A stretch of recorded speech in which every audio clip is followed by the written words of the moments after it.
Well, good morning, afternoon, everybody. My name is Mike.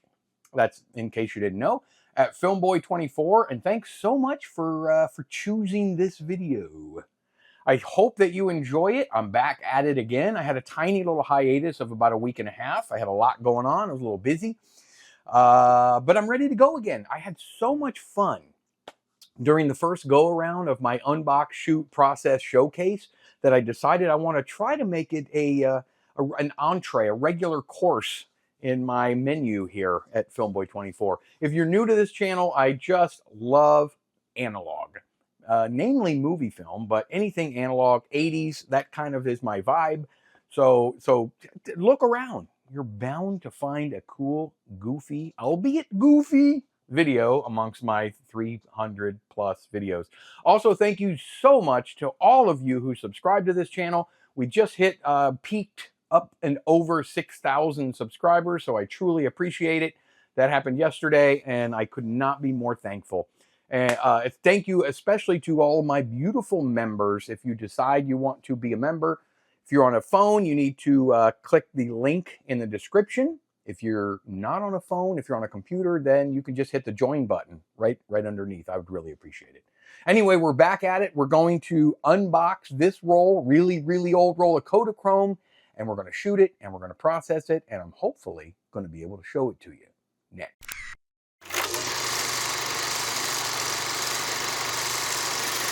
That's right. Today, we are going to try our darndest to get any images whatsoever out of this old roll of iffy chrome. And by iffy chrome, I mean it's very iffy whether you'll ever get images out of this stuff, especially stuff that's this old. This is Kodachrome II, really old Kodachrome II. And in a minute, we're going to zoom in. I'm going to have a camera right here, and you're going to see it close up. And we're going to open this box of film right on camera. It's completely sealed up.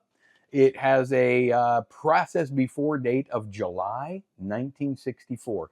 That means that this particular roll of film is probably between 62 and 63 years old, because you can usually backdate that process before date about 18 months, and that'll give you a rough estimate of when it was manufactured. This is a double perf film, which means there's perforations on both sides of the film all the way down the edges.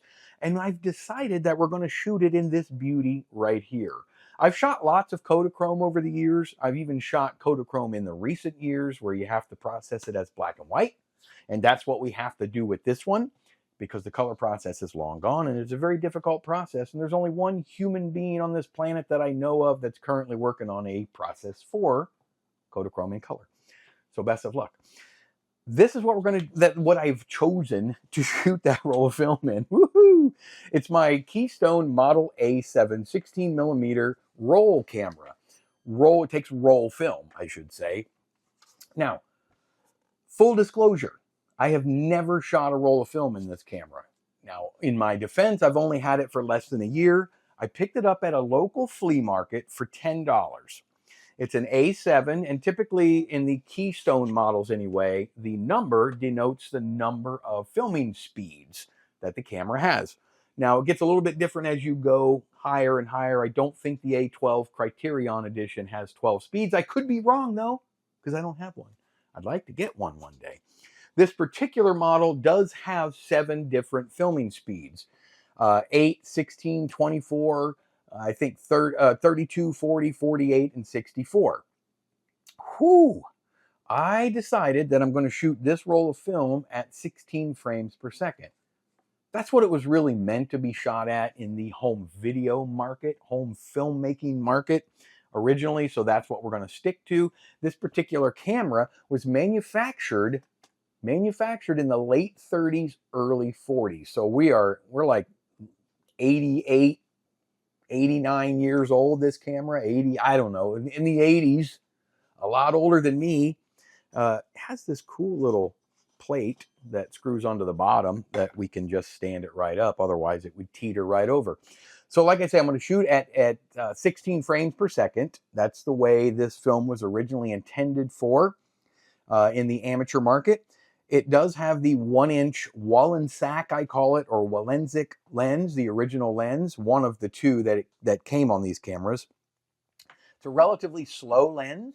In other words, It doesn't really open up as wide as I would like for this particular film, but I'm going to do the best I can. It's an f2.7, and a 1-inch lens is essentially the equivalent to 25 millimeter lens in 16 millimeter. So it's not a wide angle, and it's not a telephoto. So we're right in the middle there somewhere. We'll do the best we can. My plan is to take a breath. My plan for this roll of film is to shoot it wide open all the time in bright, bright sunlight. I mean, we're 6 decades old on this film. Now, if you go by the old rule of thumb, the old filmmaker's rule of thumb of opening your camera one stop beyond the box speed recommendation for every decade that it has been expired, then we're talking about shooting this ASA 25 or ISO 25 film at kind of a negative ISO. Well, that's not really possible. I guess maybe it is, but not for me, and especially not with this camera.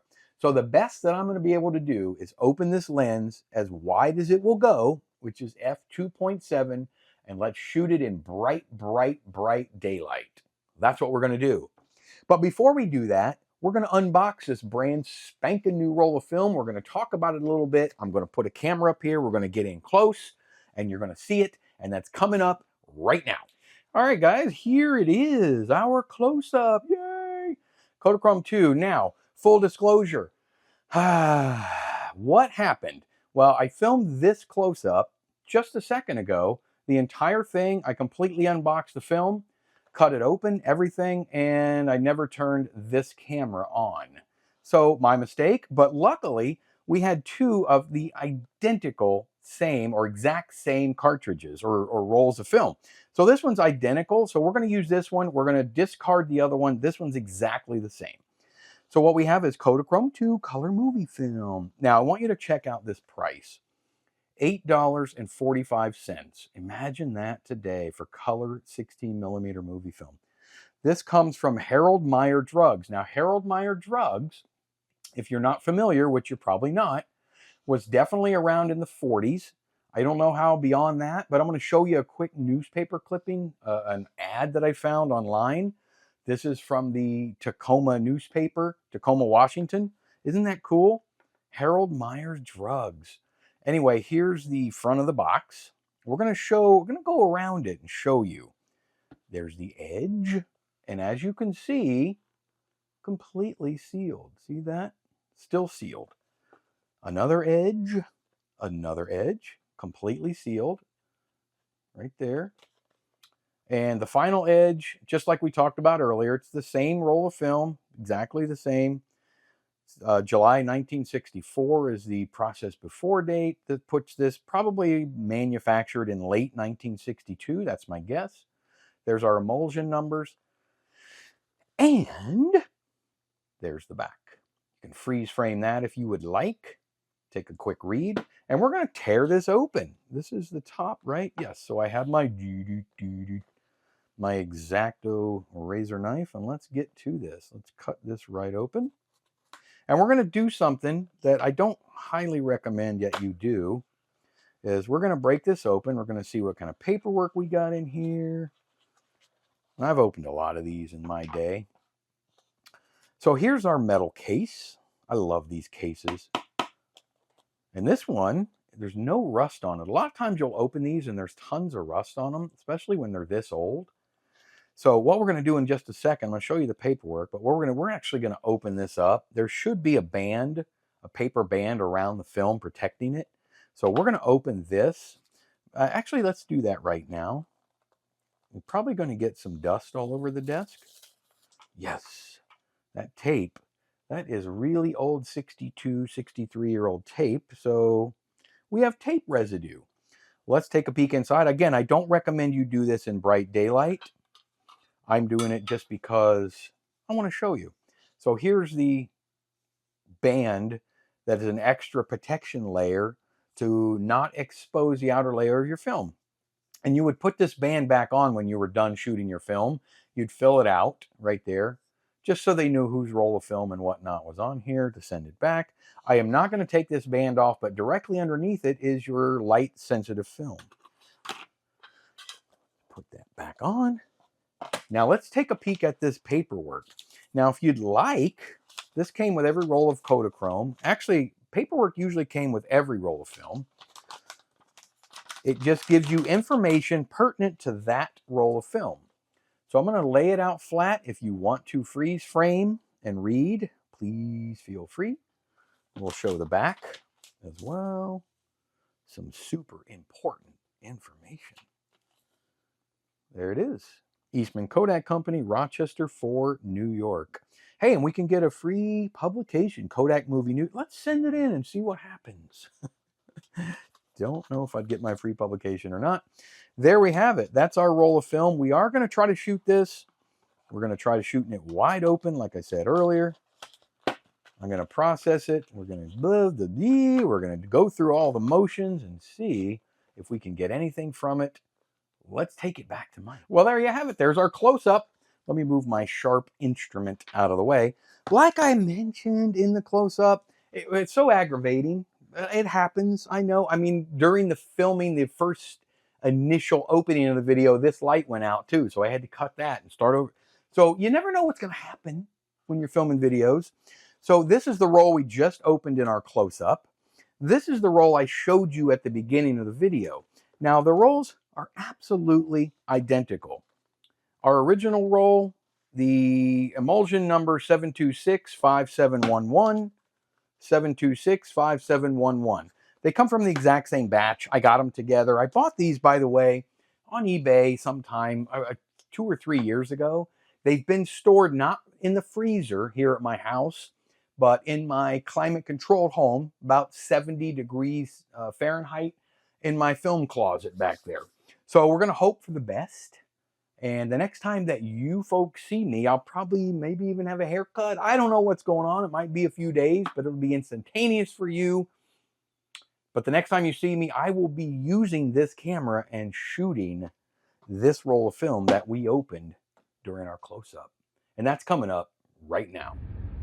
All right, so here we are. We're actually in my car a couple days later, and we're going to load this up. I have my wife helping me. So if you hear these crazy car noises outside, it's because we're sitting in a parking lot at a park. There's a jazz festival going on in my local park that we're going to go see if we can film a little of. So here's the film that we just unboxed. And there's that band I was telling you about. So we take that off. We take about, we're going to go a couple feet of film. We're going to seat it with the square hole down. And seat it straight down in the camera. We're going to open up these little guides here that help us get our film through, or keep the film in place. Go around the first guide right there, get it in the sprockets, and then we're going to lock it back down, form a little loop right up here. We're going to open our pressure plate right there. Right there. We're going to open up this one,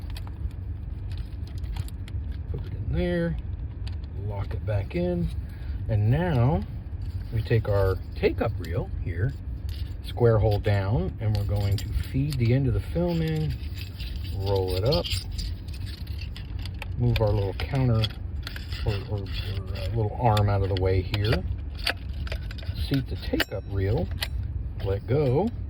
Now we're going to test it. Now I have this at about 8 frames per second right now. We're going to just run it for a second.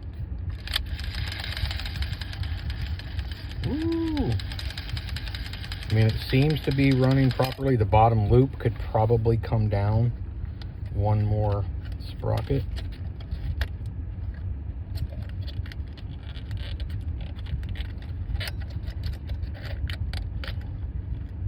Well, it's going to be more difficult than I thought.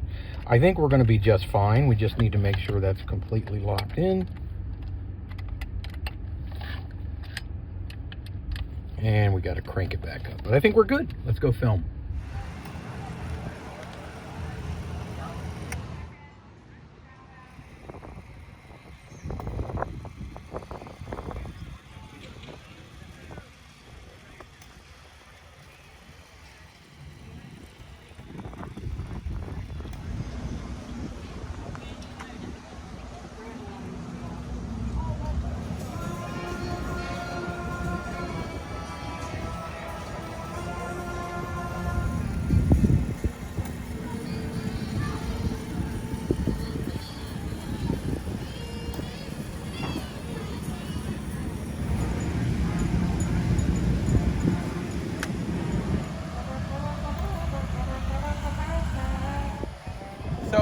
best I can. I got the lens, like I said, opened all the way up, f2.7. I think we're going to be probably underexposed, but it is really, really bright out today. Ordinarily, if I'm shooting this at ISO 25, I'm probably still going to have to stop the lens down. In this case, the film is so old, I just hope we have it open enough. We'll find out soon enough. We're about halfway done. Let's keep going.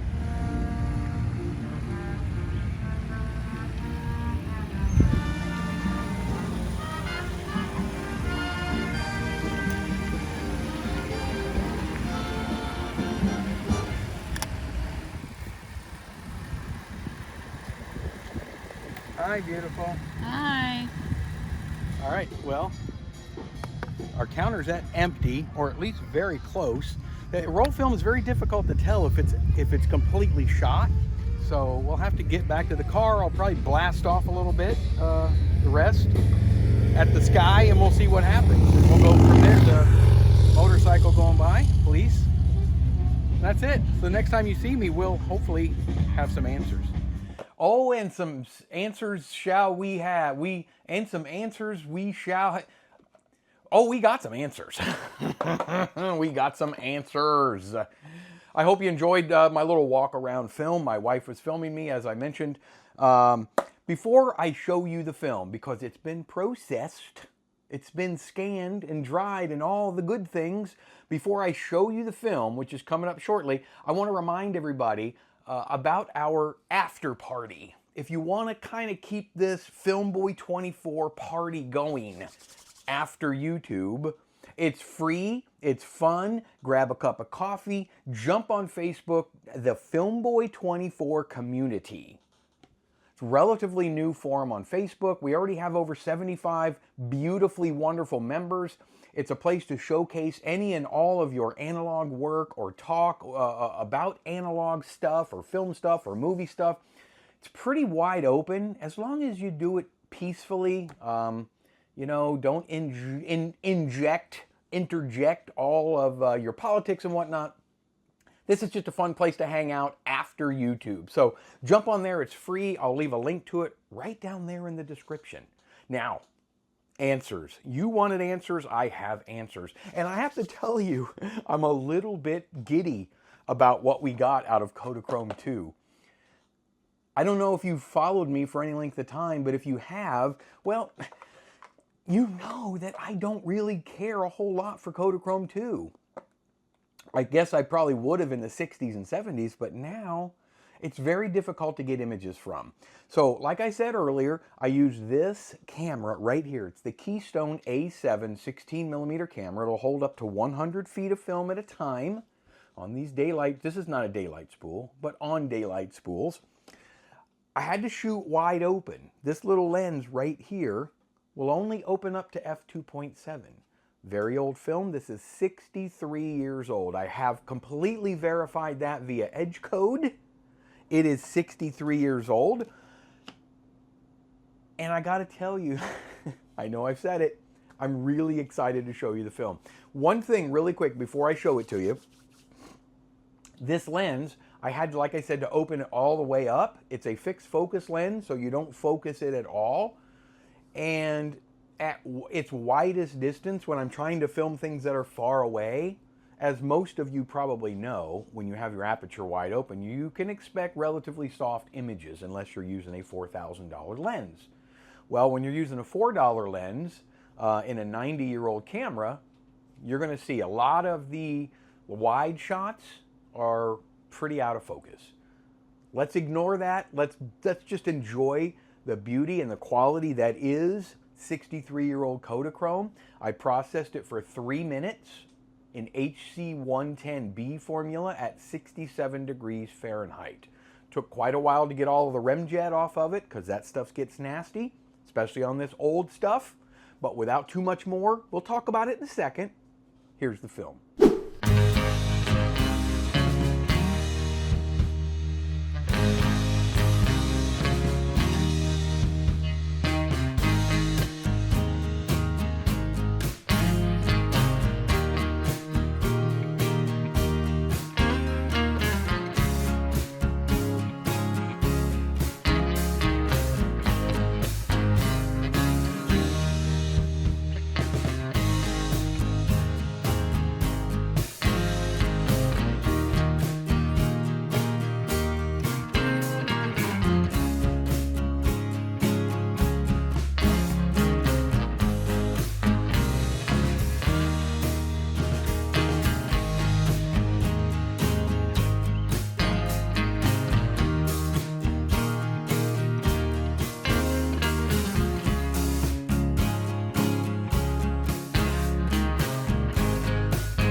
coconut. I know at first glance, the average film connoisseur would probably say, wow, that's really rough. Myself included. It is pretty rough. But for what I had to work with, and for using this really old camera from the 30s or 40s, and this roll of film that's 63 years old because it was manufactured in 1962, I'm overly impressed with the result that I was able to get out of it. I would highly recommend, if you're ever going to shoot Kodachrome, especially Kodachrome that's this old, that you do just that. You open up your aperture typically as wide as it will go, and you just shoot. You just have fun. Do it outside, do it in bright sunlight like we did, and hope for the best, because it's typically about a 50-50 shot on whether or not you're going to get anything out of it or not. We got super, super lucky. I had a lot of fun hanging out with my wife over at the Jazz Festival, and I think I got some pretty cool stuff. Those were a lot of high school participants in the Jazz Festival. This was early on. This was them getting set up for the festival. So we were there very early. So you saw some of the setup. You saw the Marines vehicle there. They were doing a bit of recruiting. If you know me, you know I have a deep admiration for all of the military. So it was excited. I was excited seeing them there. Just had an overall really, really good day, and I'm happy to be able to share it with you. I will definitely call this an overly successful unbox, shoot, develop, and showcase. I do plan on making this a regular part of my YouTube channel from here on out. I got tons of film. I got probably over 100,000 feet of movie film that needs to be shot. And I shoot a lot of movie film, so I have a lot to get through. A lot of it is old, a lot of it is expired, most of it in fact. So we're going to do a lot of this unboxing. It takes several days to get it all done. As you can tell, the set looks a little tiny bit different. I'm wearing different things and whatnot, but that's okay. It's all one little tidy wrapped up video. I hope you enjoyed this what I call successful video. If you did, Daniel-son, you can show me right there. Hit the thumbs up button. It does help my algorithm. It gets these fun found films and unboxing films in front of more eyes, which is the overall goal. We want to get some of these lost memories that I develop and put out there in front of as many eyes as possible, including yours. If you think I've earned it, can you see that? I don't see it, but you probably can. It says subscribe. If you think I've earned it, please consider subscribing. There's a little button down there. Hit the bell notification so that you don't ever, likely unless YouTube doesn't notify you, miss another video. And until the very next time, we got some fun ones coming that I see all of your beautiful faces. Yep, all of them. Oh yeah. Don't hit the camera. That camera. I'll see all of you on the very next goofy go around.